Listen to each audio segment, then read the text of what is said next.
Bonjour et bienvenue à Hors-Zone.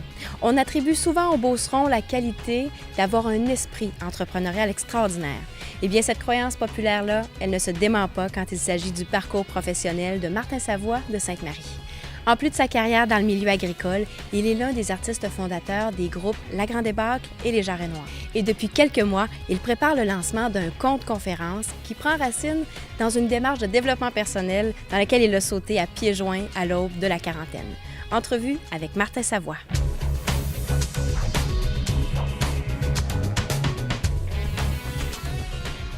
Martin Savoie, merci de m'accueillir chez toi. Merci à toi d'être ici. Hein? C'est un très beau décor pour partager un peu de ton histoire, un peu de ton vécu. Tu es sorti de ta zone de confort à différents moments.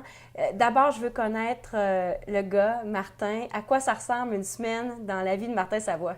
Oh, une semaine, je dirais, c'est en partant, elle est trop courte. Elle est toujours trop courte parce qu'il y a plein de choses à faire. Je suis vraiment dans plusieurs sphères d'activité.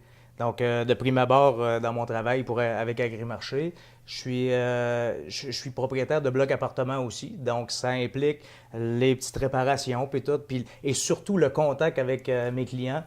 Je dis mes locataires, qui pour moi, je les considère comme des clients. C'est des gens avec qui je bâtis une belle relation aussi. Ensuite, c'est la musique, c'est la grande débâcle, les pratiques, soit le lundi, soit le mercredi. Là, c'est toujours le festival de « moi, je suis disponible, moi, je le suis pas ». Et bon, ça, aujourd'hui, la difficulté que ça implique.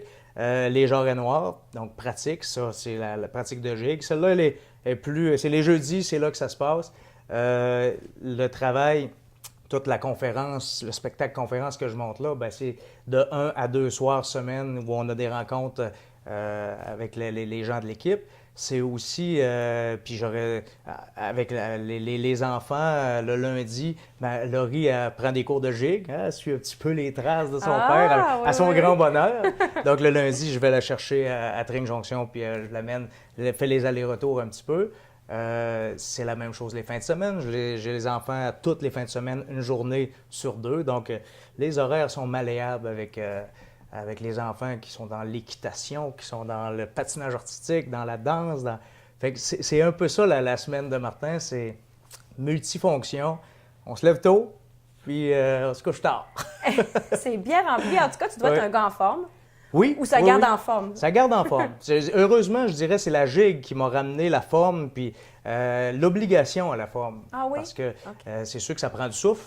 Puis j'ai recommencé il y a 5-6 ans avec les Jarrets Noirs. Puis ça a été l'élément déclencheur pour perdre une trentaine de livres. Je m'étais bien porté dans les dernières années. Puis bon, ça a été positif et marquant pour me retenir en forme puis me redonner l'énergie pour toutes ces activités-là, pour avoir du fun à les faire. OK. Je suis curieuse de connaître ton parcours professionnel, parce que parfois, quand on quitte le secondaire puis qu'on entre au cégep, puis là, on détermine un métier, ça dicte beaucoup de notre vie. C'est une grande partie des heures de ta semaine, comme chacun d'entre nous pour le boulot. Raconte-moi un peu le domaine dans lequel tu es, puis ton évolution là-dedans. Bon, moi, je travaille en agriculture. Je suis au développement des affaires en production porcine pour Agrimarché déjà depuis 22 ans cette année. Ça a été l'apocatière, l'ITA l'apocatière, qui a été si on veut, là où j'ai étudié au niveau collégial. Puis c'est certain que quand on sort de la polyvalente, je peux pas dire que je savais précisément que je voulais être dans ce domaine-là puis que je voulais y passer ma vie. C'était un peu, je ne sais pas exactement où je m'en vais. Ça touche dans mes cordes, on est en campagne. J'avais toujours eu des petits élevages de lapins ou tout ça. Okay. Correct, c'est quelque chose qui me plaît. Et j'avais des amis qui étaient allés là-bas, puis il ne faut pas s'en cacher. Ils m'ont dit, la Pocatière, c'est une belle école, puis on a beaucoup de plaisir. Il y avait une dimension parascolaire qui très parascolaire. Fait que ça, à la base, ça a été ça. Et par la suite, en graduant en 91, comme je m'étais beaucoup impliqué là-bas, le parascolaire, oui, socio-culturel dont j'ai été président, il y avait... Ça a permis de me donner une bonne visibilité auprès des entreprises. J'avais organisé une journée employeur à ce moment-là. On avait invité tous les employeurs à venir rencontrer les élèves. Puis là, ça donne bien pour connaître les employeurs aussi quand tu es l'organisateur. Fait que quand est arrivé la fin des études, ben, j'avais plusieurs offres de travail dans ce domaine-là. Puis c'est Agrimarché, avec Guy Buteau, tout ça, des gens que Jean-Claude Monpetit. Je me souviens encore, il était là, puis ils sont venus m'offrir un poste. Là où je suis aujourd'hui, c'est ce que j'ai commencé à faire il y a 22 ans, exactement la même chose. Bureau à la maison. Donc, tu sais, on dit les horaires. Dès le départ, c'était ça Dès ton le départ, fonctionnement? oui, dès le départ, bureau à la maison, c'est ce qui est une excellente formule. Parce que, pour moi, l'autonomie est importante. On le voit avec toutes les choses que j'entreprends, puis je veux être capable de gérer mon temps, de gérer mes priorités, puis d'avoir le bureau chez nous, ça me permet ça. Ça a aussi, bon, c'est certain, quand on dit des heures, le téléphone, je suis toujours au bureau. Donc, ça peut être les producteurs agricoles, les besoins des fois sont la fin de semaine, on manque de moulées, on fait... Bon, ça implique ça, mais c'est aussi le beau côté de pouvoir avoir un horaire qui est malléable, puis... Et pour laisser de la place aux arts, parce que ça prend une belle place dans ta vie. Oui. Comment c'est arrivé? Ça a pris peut-être même de l'envergure dans ta vie? Parce qu'on fait tous, quand on est jeune, toutes sortes de choses, on y touche, mais parfois les gens vont aller dans le sport, vont aller dans autre chose. Toi, tu as accroché là-dessus, la scène, la musique, la danse? Tout à fait. Ça a été en partant, mes parents nous ont inscrits dans les petits danseurs de Sainte-Marie. Oui. Ça a été là où j'ai eu une rigueur au niveau artistique. Ensuite, ben, avec Aline Carrier, quand j'étais tout jeune, le théâtre m'impressionnait et m'intéressait aussi.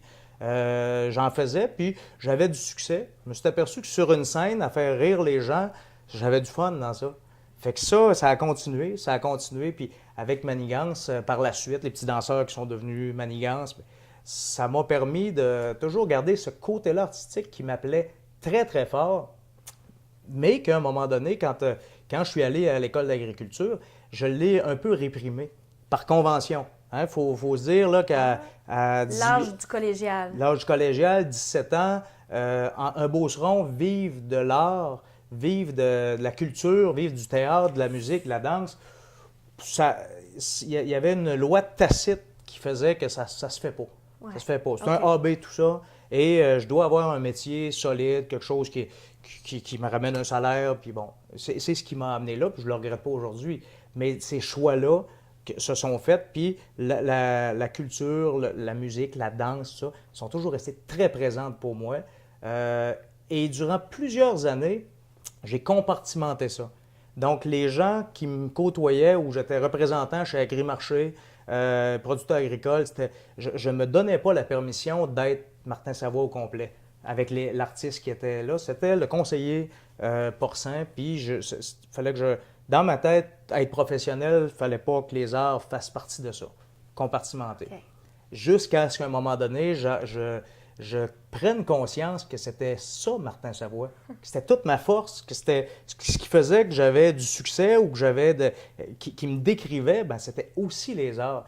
Et la réponse a été, quand j'ai commencé à en parler, commencé à dire ben, là, que j'allais en France, que j'allais au Japon, que j'allais en Suisse, mais les producteurs, mes clients, mes amis, en fait, des gens que je côtoie depuis des années dans ce domaine-là, ont dit mais c'est donc bien le fun. Et là, ça l'a ouvert à une autre dimension.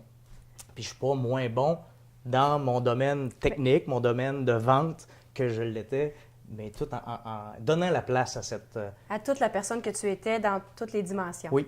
Le mot dimension va revenir durant l'entrevue. On prend une pause, puis on va continuer la conversation dans un instant. Parfait.